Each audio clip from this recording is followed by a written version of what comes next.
What if the sky over New York didn't crack with alien portals or lightning from gods, but with something far worse, something that didn't come to conquer, didn't come to rule, but came only to end? For half a second, the world's greatest heroes feel it before they see it. A pressure, a silence, as if reality itself is holding its breath. Satellites blink out, magic wards fail, stark tech screams warnings it cannot translate, and deep beneath Avengers Tower, an algorithm quietly reaches a conclusion it was never designed to reach. This threat cannot be stopped, not defeated, not reasoned with, only endured until nothing remains. Because this isn't an invasion, this is extinction learning how to walk. The first impact doesn't look like an explosion. It looked like gravity giving up. The East River rises in a perfect wall, frozen mid-air, before collapsing outward as something slams into the planet with enough force to tilt tectonic plates. Windows shatter across Manhattan. Every sorcerer at Kamatage drops to one knee, blood running from their noses as ancient spells unravel like thread pulled too fast. In Wakanda, the vibranium sensors flare white-hot, then go dark. Shuri stares at the readings, whispering a single word under her breath: impossible. Bruce Banner is mid-sentence in the Avengers lab when he stops talking. His heart rate spikes, not from fear, but from something older, deeper. The Hulk inside him doesn't roar. It withdraws, like an animal sensing a predator it has never beaten. Tony Stark's HUD fills with red markers that refuse to resolve into data. Friday, he says, forcing calm into his voice. Tell me what just landed.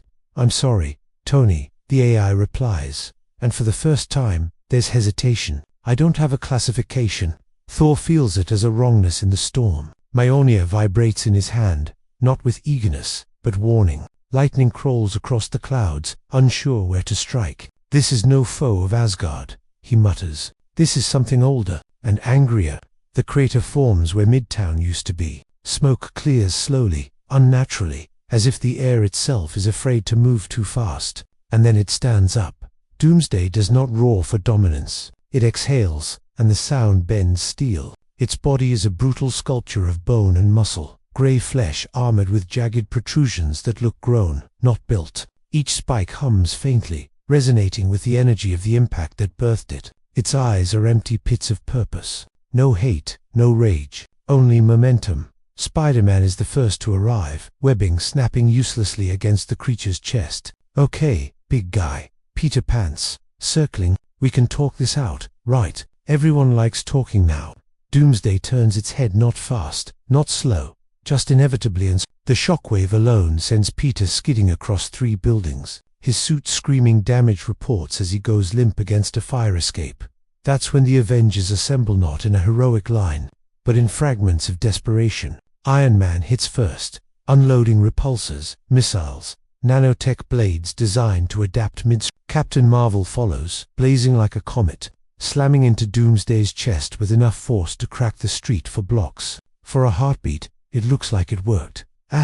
Then Doomsday adapts. The energy disperses across its body. It spikes, reconfiguring, glowing faintly with the same cosmic wavelength Carol just hit it with. It grabs her by the throat and slams her into the ground so hard the shockwave knocks planes off radar miles away. Hulk crashes in next, roaring now, fists pounding with world-breaking fury. For 10 full seconds, Hulk wins until Doomsday learns his strength, until its muscles thicken, bones reinforcing, every punch making it stronger. Thor brings the lightning down, screaming, Stormbreaker cleaving through flesh, and for the first time, Doomsday bleeds. Black, steaming ichor spills, then hardens, the wound seals. A spike erupts from its shoulder, longer, sharper, humming with Asgardian energy. Thor's eyes widen. It learns, he whispers, just before the spike impales him through the chest and sends him flying across the skyline, from the shadows of reality itself. Doctor Strange opens a portal, eyes blazing. This thing doesn't belong here, he says, already weaving a spell older than language. Time loops. Reality folds. Doomsday steps forward anyway. The spell shatters like glass. Strange stumbles back, horrified, as the creature looks directly at him. High above, unseen by the heroes fighting and dying below, a presence watches, ancient, cosmic, curious, a titan who once believed himself inevitable. Tightens his grip on a broken gauntlet and realizes, too late, That inevitability has competition, and as Doomsday raises its head and lets out its first true roar, a sound that echoes across dimensions, the question becomes unavoidable. What happens to a universe built on heroes when something arrives that evolves to kill gods? What if the Avengers' greatest strength, their ability to adapt, to grow, to overcome, was suddenly mirrored by something that learned faster than all of them combined? The realization hits not as a thought, but as terror spreading through comes magic and instinct alike. This isn't a battle you win by hitting harder. This is a battle that punishes you for every move you make. Smoke and debris rain over Manhattan as Hulk crashes through the remains of a subway station, skidding to a halt in twisted steel. He growls, pushing himself up, skin already bruising in ways it never has before. Hulk, smash, he roars again, but the words sound uncertain, like he's trying to convince himself. Doomsday doesn't chase him. It doesn't need to. It steps forward once and the ground fractures, a spiderweb of destruction racing outward faster than Hulk can react. The shockwave lifts Hulk off his feet and slams him backward, bone cracking, breath ripped from his lungs. For the first time, Hulk feels pain that doesn't fade. Tony Stark is airborne, armor rebuilding itself in real time, nanotech flowing like liquid mercury around damaged systems. His mind races faster than his suit. Okay, he mutters, firing scanning beams, exotic particles, everything he has. You learn. Fine, so do I. Data floods his HUD, then stops. Not because the scan failed, because the results keep changing. Every second, every exposure. Doomsday's biology rewrites itself faster than Stark's AI can predict. Friday, Tony snaps. Tony, she replies quietly. Its adaptive rate is accelerating. Captain America pulls himself from rubble nearby, shield dented for the first time since Wakanda. He stares at the bent vibranium edge, disbelief flickering across his face. That thing hit my shield, he says into comms. Not around it, through it. Natasha's voice comes back tight. We're evacuating civilians as fast as we can, but it's not hunting them. Steve looks up as Doomsday turns slowly, surveying the city like terrain on a battlefield. No, he says grimly, it's hunting us. Carol Danvers rockets back into the fight, eyes blazing with restrained fury. She doesn't rush in this time. She hovers, energy building, compressing, burning white. You don't scare me, she whispers and unleashes everything. A beam of raw cosmic force slams into Doomsday, driving it through 3 skyscrapers in a line of fire and ruin. The skyline collapses behind it, in a chain reaction of falling steel and glass. For a moment, there's silence. Peter Parker lies half-conscious on a rooftop, mask cracked, watching the distant glow fade. Did she get it? He wheezes, the rubble shifts. Doomsday rises again, slower now but changed. Its hide glows faintly with cosmic energy, veins pulsing with the same light that powers Captain Marvel. The spikes along its arms elongate, refracting energy instead of absorbing it. It looks at Carol again, and this time, it smiles not with emotion, but with recognition. The next blast it fires isn't hers, but it's based on hers. Distorted, amplified, lethal. Carol barely dodges, the beam tearing a hole through the atmosphere itself. She stares at the scorched sky, shock flickering across her face. It copied me, she breathes. From Kamartaj, Wang and the surviving sorcerers form a massive sigil over the city, chanting in unison, drawing power from dimensions most humans will never know exist. Chains of glowing runes erupt from portals, wrapping around Doomsday's limbs, anchoring it to reality itself. For the first time, it stops moving entirely. Doctor Strange floats above the battlefield, cloak snapping violently in the energy storm. Sweat beads on his brow as he reinforces the spell. Listen to me, he shouts over comms. This thing is bound by physical law, not magic but law. If we isolate it, contain it, maybe Doomsday's eyes lock onto him. The runes crack, one by one, ancient symbols shatter like broken mirrors. Doomsday flexes and the chains snap, backlash ripping through the sorcerers. Wang slams into a wall, unconscious. Strange barely conjures a shield in time as Doomsday leaps not jumps leaps across space itself. Crossing hundreds of meters in a blink. Strange opens a portal instinctively. Doomsday punches through it. The impact sends both of them tumbling through reality's deserts of crystal. Burning voids, collapsing dimensions until Strange screams a spell and ejects them back into New York. He crashes hard, ribs shattered, magic flickering weakly around his hands. Doomsday lands on its feet, unharmed, now subtly altered again, its body shimmering with traces of dimensional energy, high above Earth's orbit. Nick Fury stands in a silent observation chamber, watching the feed with a clenched jaw. Every protocol scrolls past his one good eye. Every last resort, he taps a secure channel. "This is Fury," he says quietly. "Wake up anyone who's sleeping. Gods, monsters, doesn't matter. If they can fight, call them." Somewhere far from Earth, a green-skinned warrior grips a sword tighter. In another realm, a god of mischief smiles nervously. In the depths of space, a mad titan senses the shift again, and, this time, he feels fear. Back on Earth, Doomsday steps forward as the Avengers regroup, battered, bleeding, exhausted. It tilts its head, studying them like unfinished work. Then it roars again, not in triumph, but in impatience, because it isn't here to test them anymore. It's here to finish them. What if the universe answered Fury's call, and still wasn't enough? The sky above Earth fractures with streaks of unfamiliar light as reinforcements arrive, not triumphant, not hopeful, but urgent, like a doctor rushing into a room already filled with flatlining monitors. A Bifrost beam slams into the ruins of Manhattan, depositing Valkyrie and the surviving Asgardians, blades drawn, faces grim. "This creature," Valkyrie says, staring at Doomsday's towering form, "it reeks of Ragnarok without destiny." Moments later, portals bloom again, Ravagers ships tearing into orbit, Wakandan aircraft screaming overhead, and from the stars themselves, a golden flare as the Guardians of the Galaxy arrive far faster than caution would advise. "Tell me," Star-Lord mutters, overcomes, eyes wide, "that is not what I think it is."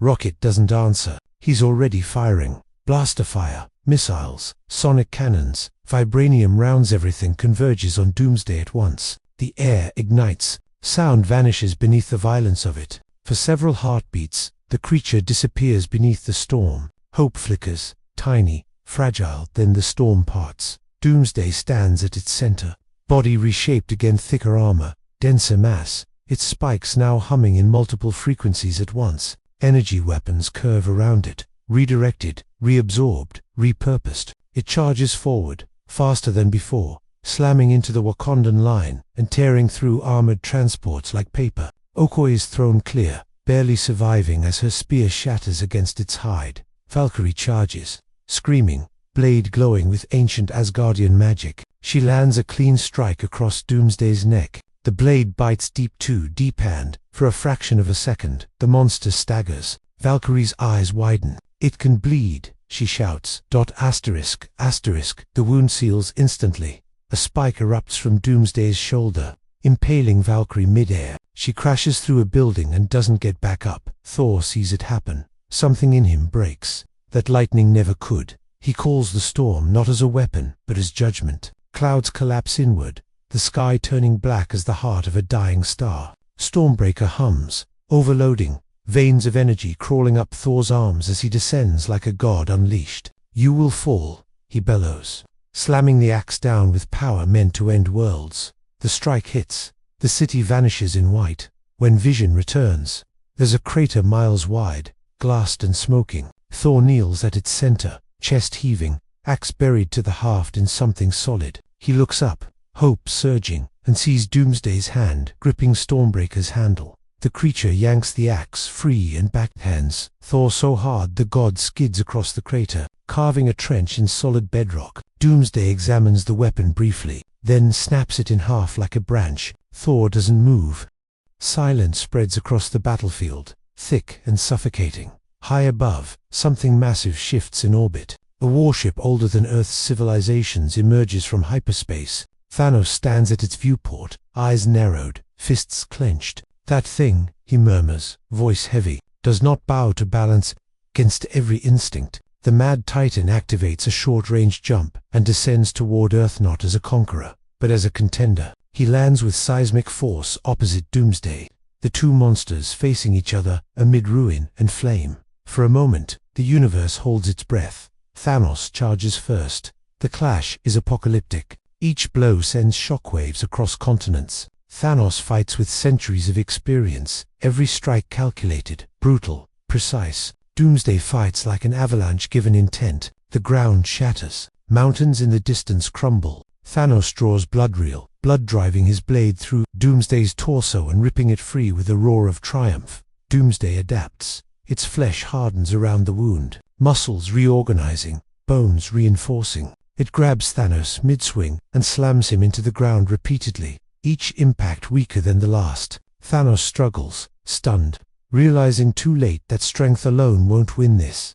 Doomsday lifts him overhead and breaks him. The Titan's body is hurled miles away, crashing lifelessly into the sea. Every hero watching feels it at once. The moment the scale tips from impossible to hopeless. Tony Stark hovers above the wreckage, armor battered, face drawn tight. He watches Doomsday stand alone amid fallen gods, broken armies, and burning cities, and reaches a conclusion no strategist ever wants to reach. "We can't kill it," he says quietly into the open channel. "We're teaching it."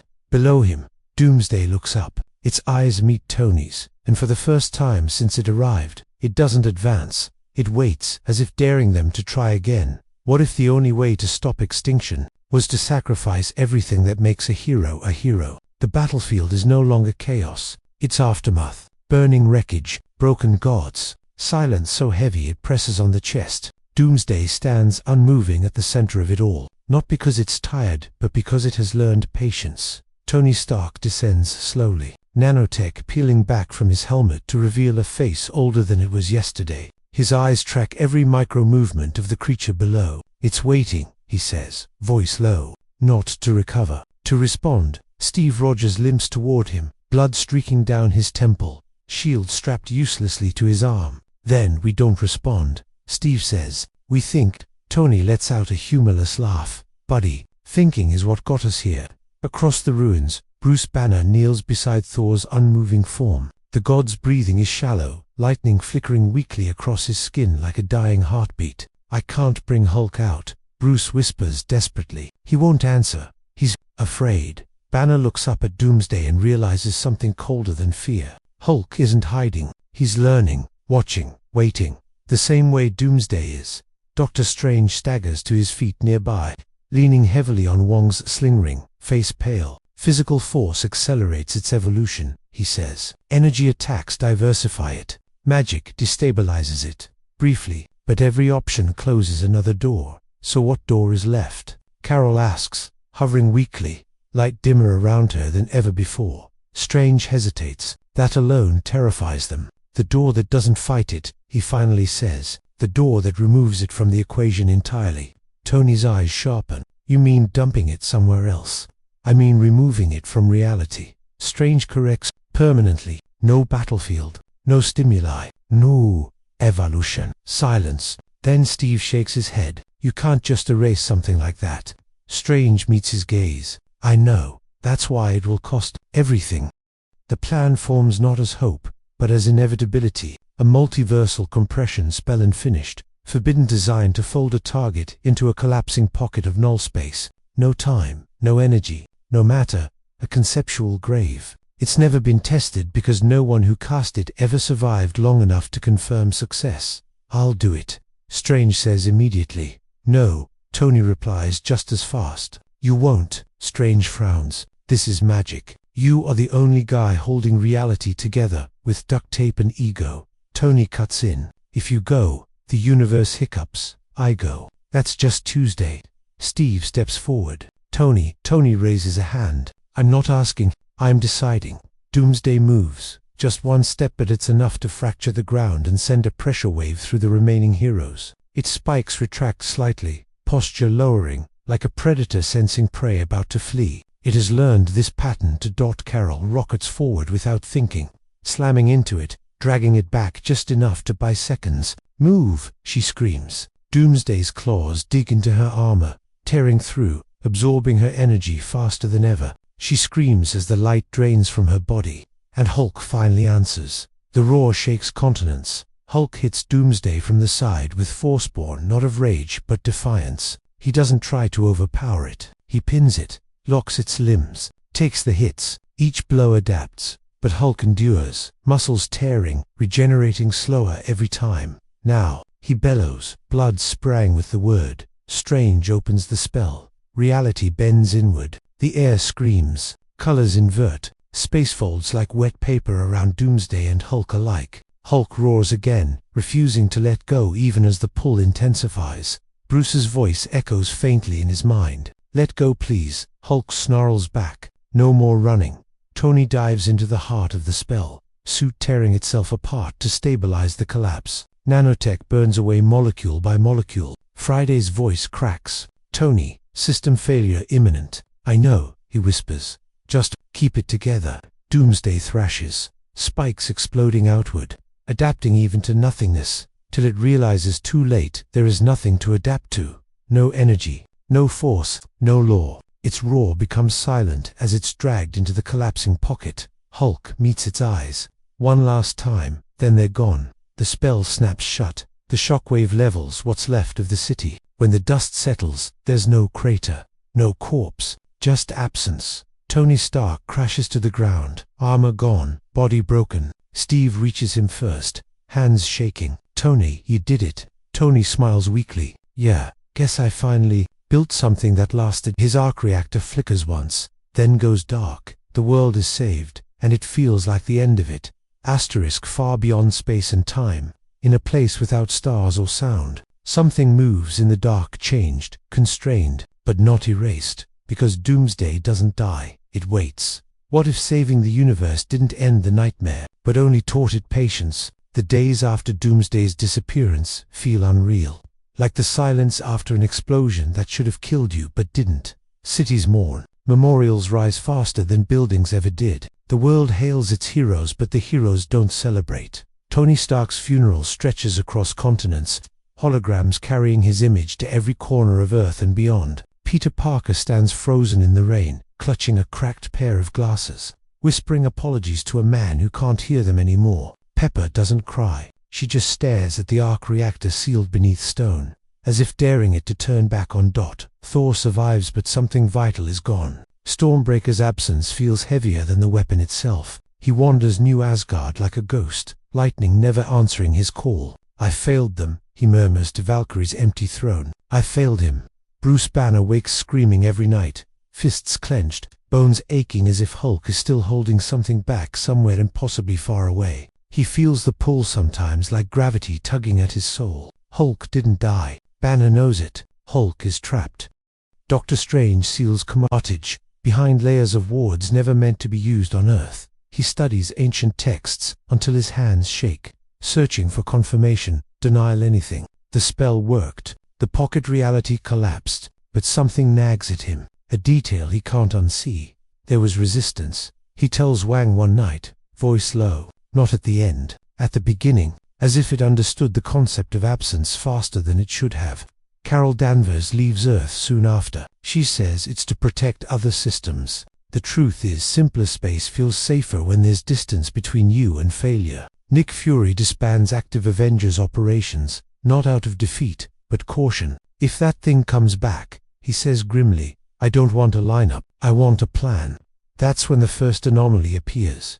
A dead planet on the edge of known space flickers on long-range sensors. No explosion, no invasion, just gone. Matter collapsed inward, light bending strangely around a point of nothing. Carol is the first to investigate. She arrives too late to stop it, and just in time to feel something watching her from nowhere. Back on Earth, Strange feels it too. A ripple through dimensions he swore were sealed. He opens the eye of Agamotto only to see darkness looking back. Not empty darkness, focused darkness. Across the galaxy, the anomaly repeats. Then again, each time faster, more precise. Worlds vanish without resistance, without warning. No survivors, no energy signatures to analyze. Strange slams his fist into the sanctum table. It's learning how to exist without stimuli. He realizes aloud how to move without being seen, how to kill without being touched. Somewhere beyond reality, within the collapsed pocket that should not allow thought, Doomsday changes again, not through combat, but through contemplation. It has no time, no matter, but it has memory, pain, pattern. And one memory burns, brighter than all others. The one who held it still, the green one. A crack forms in the null space, not wide, not violent, just enough. Enough for something to reach back. On Earth, Bruce Banner drops to his knees, screaming as Hulk roars inside him, not in rage, but in warning. Strange looks up at the sky, blood running from his nose as alarms scream through the sanctum, because something impossible has just happened. The pocket reality blinked.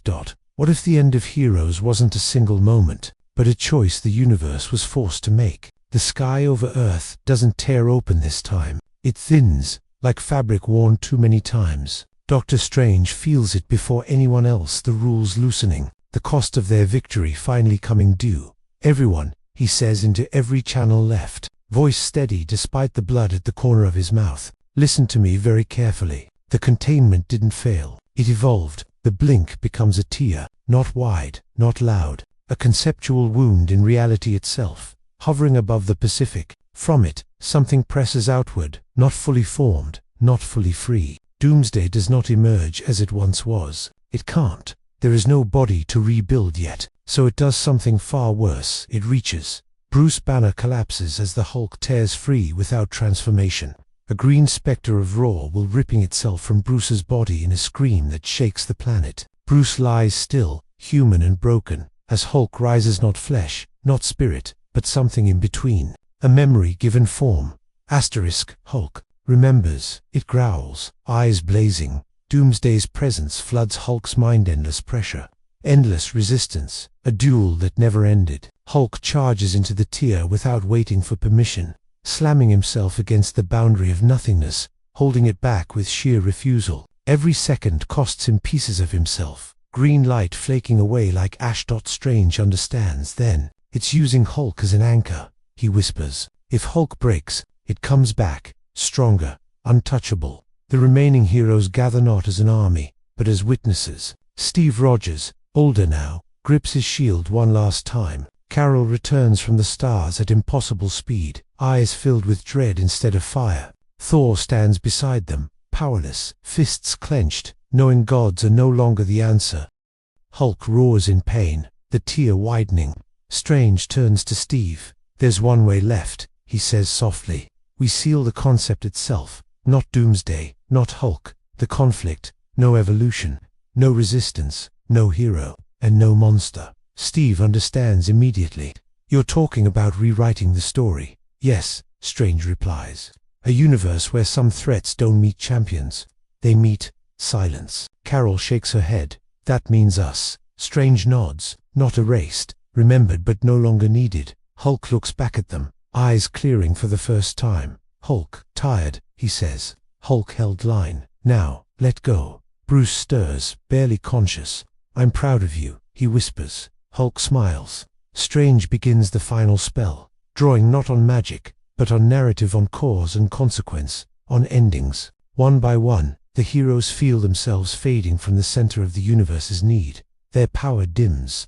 Their destinies loosen. The tier collapses inward, not violently, but gently. Doomsday's presence recoils, unable to adapt to something that refuses to fight, refuses to exist in opposition. With no hero to challenge it, no resistance to evolve against, it loses definition. For the first time since it was born, Doomsday has no purpose, and so it dissolves, not killed, not defeated, obsolete. The sky heals. Years later, the world remembers heroes as legends, not necessities. There are no Avengers towers, no gods in the sky, just people, rebuilding quietly, bravely. Somewhere, a child lifts a handmade shield and pretends to protect someone else, not because the world demands it, but because it feels right. In the end, the universe didn't win by becoming stronger. It won by choosing to end the cycle. Because sometimes, the true end of heroes is a world that no longer needs them to save it.